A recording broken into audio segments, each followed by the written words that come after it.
नमस्कार मंडळी, मी शीतल आणि तुम्ही पाहताय दिल्लीकर मराठी। यंदा सोमवार दिनांक 2 ऑक्टोबर 2023 रोजी चतुर्थीच्या दिवशी भरणी श्राद्ध आलेला आहे। तर आजच्या व्हिडिओमध्ये मी तुम्हाला भरणी श्राद्धाची संपूर्ण माहिती देणार आहे, कारण भरणी श्राद्धाच्या बाबतीत बऱ्याच जणांच्या मनात शंका आहेत, प्रश्न आहेत।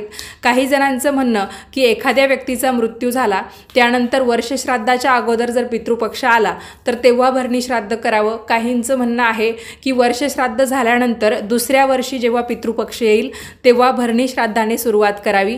तर या सर्व प्रश्नांची उत्तरं तुम्हाला या व्हिडिओत मिळून जातील, त्यासाठी व्हिडिओ शेवटपर्यंत पहा।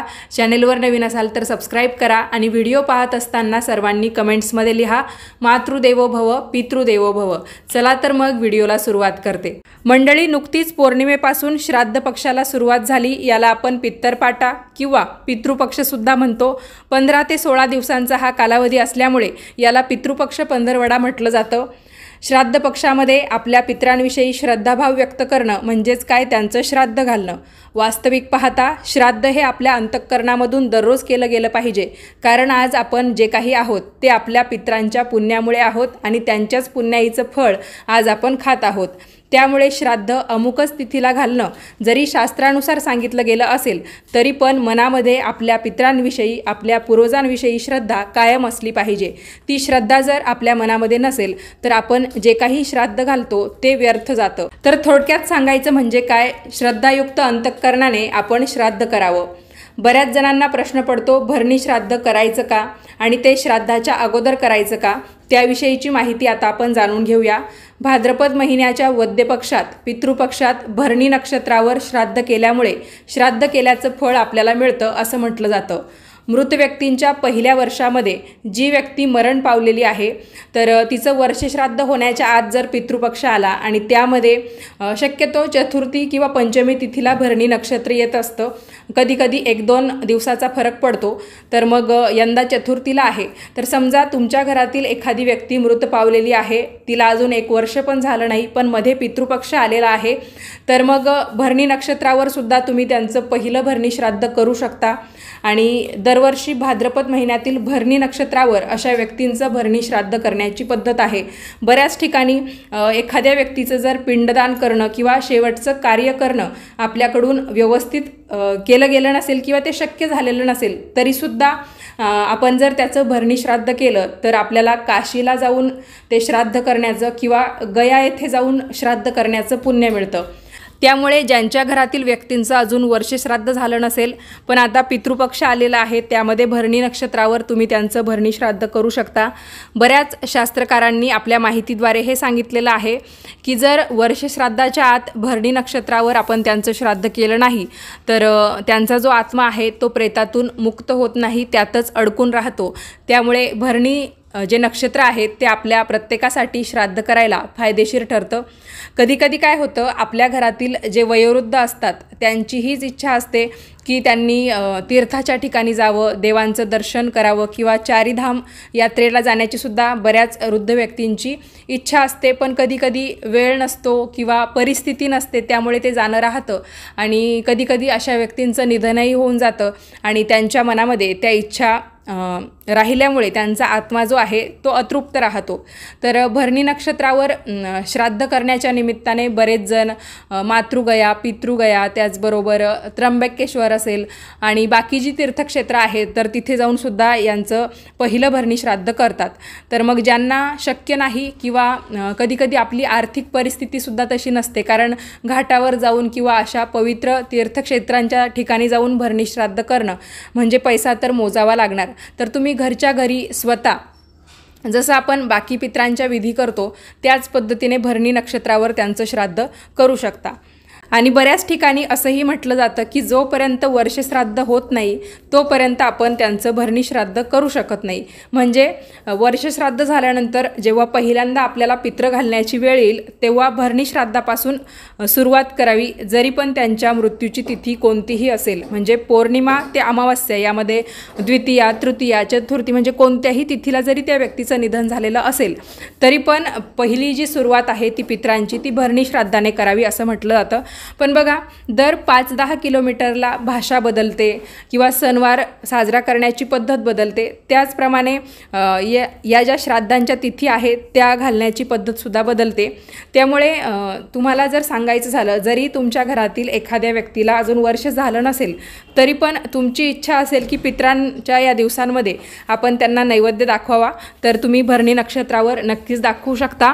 आणि तुम्हाला जर यावर्षी शक्य नसेल तर वर्ष श्राद्ध झाल्यानंतर जेव्हा तुम्ही त्यांचे पहिले पित्र घालाल, भलेही त्यांच्या मृत्यूची तिथी वेगळी असेल तरी पण तुम्ही भरणी नक्षत्राने म्हणजे भरणी नक्षत्राच्या दिवशी पहिलं श्राद्ध घालून परत पुढच्या वर्षी म्हणजे जेव्हा दुसऱ्या वर्षी तुम्हाला श्राद्ध करण्याची वेळ येईल तेव्हा तुम्ही त्यांच्या ते तिथीनुसार करू शकता।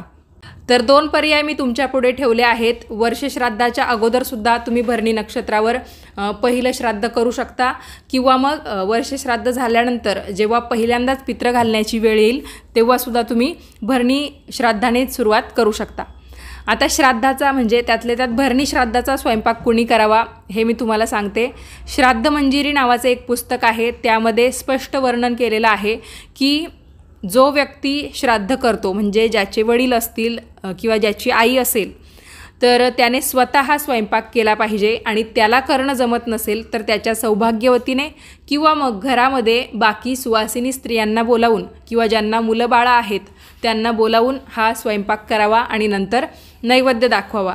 तर जे नियम आहेत ते पाळावेत, यामध्ये अशी काही जबरदस्ती नाही की विधवांनी मग हातच नाही लावायचा का किंवा एखाद्या स्त्रीला मूलबाळ नसेल तर मग तिला सहभागी न करता किंवा तिला वाळीत टाकून मगच आपण हा स्वयंपाक करायचा की असं नाही, कुणालाही दुखवायचं नाही उलट आपल्याला या दिवशी।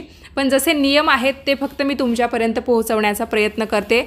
यामध्ये जर कुणी स्त्री अशी असेल तर कृपया करून तिला दुखवण्याचा प्रयत्न करू नका। जेव्हा तुम्ही हे भरणी श्राद्ध कराल आणि तुमच्याकडे तुम्ही जेवणासाठी ब्राह्मणांना बोलवाल किंवा तुमच्या मित्रमंडळींना, भावकीतील लोकांना किंवा नातेवाईकांना बोलवाल तर मग त्यांच्यासाठी तुम्ही आसन म्हणून रेशीम, लोकर, लाकूड अशाच आसनांचा वापर करावा। म्हणजे तुम्ही एकतर त्यांना बसायला लाकडी पाट देऊ शकता, लोकरीचं किंवा रेशमाचं जे काही तुम्ही बसायला टाकाल ते पण चालेल, फक्त लोखंडाचं आसन कृपया करून कुणालाही देऊ नका। लोखंडाच्या भांड्यांचा किंवा लोखंडाच्या वस्तूंचा वापर पितृपक्षामध्ये केला जात नाही। आता काही महत्त्वाच्या प्रश्नांची उत्तरं देते। जर एखाद्या घरातील स्त्री सौभाग्यवती म्हणून निधन पावली असेल म्हणजे पतीच्या अगोदर तिचं निधन झालं असेल तर तिच्या वर्ष श्राद्धानंतर तिच्या पित्रांची सुरुवात तुम्ही डायरेक्ट अविधवा नवमीने करू शकता, म्हणजेच भाद्रपद कृष्ण नवमीने तुम्ही तिच्या पित्रांना सुरुवात करू शकता। तिची भरणी श्राद्धावर पहिली तिथी घालण्याची काहीच गरज नाही। आणि बऱ्याच जणांचं असं म्हणणं आहे, म्हणजे कमेंट्समध्ये त्यांनी असं लिहिलेलं आहे की माझी आई या तारखेला गेली किंवा या तिथीवर गेली, वडील या तिथीला या तारखेला गेले, तर मग श्राद्ध नेमकं कोणत्या तिथीला करायचं। जर एखाद्या घरातील स्त्री सुवासिनी गेली असेल तर फक्त तिची तिथी वेगळी घातली जाते। तर बघा, आपल्या घरातील जी पुरुष व्यक्ती गेलेली आहे तिच्या पित्रांची तिथी आपण ज्या दिवशी करतो त्याच दिवशी आपण त्यांच्या पत्नीच्यासुद्धा फोटोला किंवा तिच्या नावाने सुद्धा नैवेद्य दाखवायचा असतो। आता उदाहरण म्हणून सांगते, एखाद्याचे आई वडील दोघेही गेलेले आहेत, वडील पहिल्यांदा गेले, आई नंतर गेली, तर आई विधवा म्हणून गेली। तर जेव्हा तुम्ही वडिलांची तिथी पित्रांचा दिवस म्हणून घालाल तर त्याच दिवशी आईच्या नावाने सुद्धा तुम्ही गाईला नैवेद्य देऊ शकता। फक्त ज्या वेळेस एखाद्याची आई किंवा एखाद्या घरातील स्त्री सुवासिनी म्हणून जाते आणि त्याच्यानंतर तिच्या पतीचं निधन होत असेल तर मग त्यावेळेस पतीची तिथी वेगळी आणि पत्नीची तिथी वेगळी असं करावं लागतं। बाकी वेळा पुरुषांच्या तिथीलाच महिलांची सुद्धा तिथी केली जाते, त्यासाठी तुम्हाला वेगवेगळे 2 दिवस श्राद्धासाठी निवडण्याची गरज नाही। आणि सगळ्यात सोप्या भाषेत सांगायचं झाल्यास फक्त पुरुषांचीच तिथी आपण पित्र म्हणून करतो। जेव्हा एखादी स्त्री सुवासिनी म्हणून जाते तर तिचीच फक्त वेगळी तिथी म्हणजे अविधवा नवमी केली जाते, नाहीतर विधवा स्त्रियांची आपण तिथी करतच नाही। जेव्हा तिच्या पतीची तिथी असेल तेव्हाच तिच्या नावाने सुद्धा नैवेद्य दाखवला जातो। आणि पहिल्यापासूनच असं चालत आलेलं आहे, कदाचित पुरुषप्रधान संस्कृती असल्यामुळे असं असेल, नाहीतर मग स्त्रियांची वेगळी आणि पुरुषांची वेगळी अशी तिथी आपल्याला करावी लागली असते। आता काहींचं म्हणणं असं आहे, काही जण कमेंट्समध्ये काहींच्या मृत्यूची तारीख लिहितात की ते या तिथीला गेले आहेत, मग वर्षश्राद्ध वेगळं आणि पितृश्राद्ध वेगळं करायचं का। तर खरं काय असतं, जेव्हा एखादा व्यक्ती मृत्यू पावतो तर 1 वर्षानंतर किंवा 11.5 महिन्यानंतर आपल्याला वर्षश्राद्धाची तिथी दिली जाते आणि त्यानुसार आपण त्यांचं वर्षश्राद्ध करतो। त्यानंतर दुसऱ्या वर्षी तारखेनुसार त्याचं श्राद्ध करायचं की नाही ते आपल्या हातात असतं। म्हणजे एकदा की वर्षश्राद्ध झाल्यानंतर पुढची जी वर्ष असतात त्याला पुण्यस्मरण किंवा पुण्यतिथी म्हटलं जातं। तर ते आपल्यावर आहे, आपल्याला त्याचा काही कार्यक्रम ठेवायचा की फक्त त्या तारखेला आपण त्यांच्या फोटोसमोर नैवेद्य वगैरे दाखवायचा, म्हणजे हे पण आपल्या मनावर आहे करायचं की नाही। फक्त दरवर्षी त्यांच्या मृत्यूच्या तारखेला जी तिथी होती त्यानुसार आपल्याला पितृपक्षाच्या या 15 ते 16 दिवसाच्या कालावधीमध्ये त्या तिथीला त्यांचे पित्र आवर्जून करायचे आहेत। तर बऱ्याच जणांचा गोंधळ इथेच होतोय आणि त्यामुळेच कदाचित ते त्यांच्या घरातील जे लोक हयात नाही त्यांच्या मृत्यूची तारीख लिहित आहेत। तर तारीख आणि तिथी यामधला फरक पहिले समजून घ्या। तारीख म्हणजे दिनांक आणि मृत्यू तारखेला तिथी काय होती, म्हणजे त्या दिवशी पौर्णिमा होती की द्वितीया होती की पंचमी होती की अष्टमी होती। तर कॅलेंडरमध्ये तुम्ही बघून घ्या त्या तारखेला कोणती तिथी होती आणि त्यानुसारच आपल्याला श्राद्ध करायचं आहे।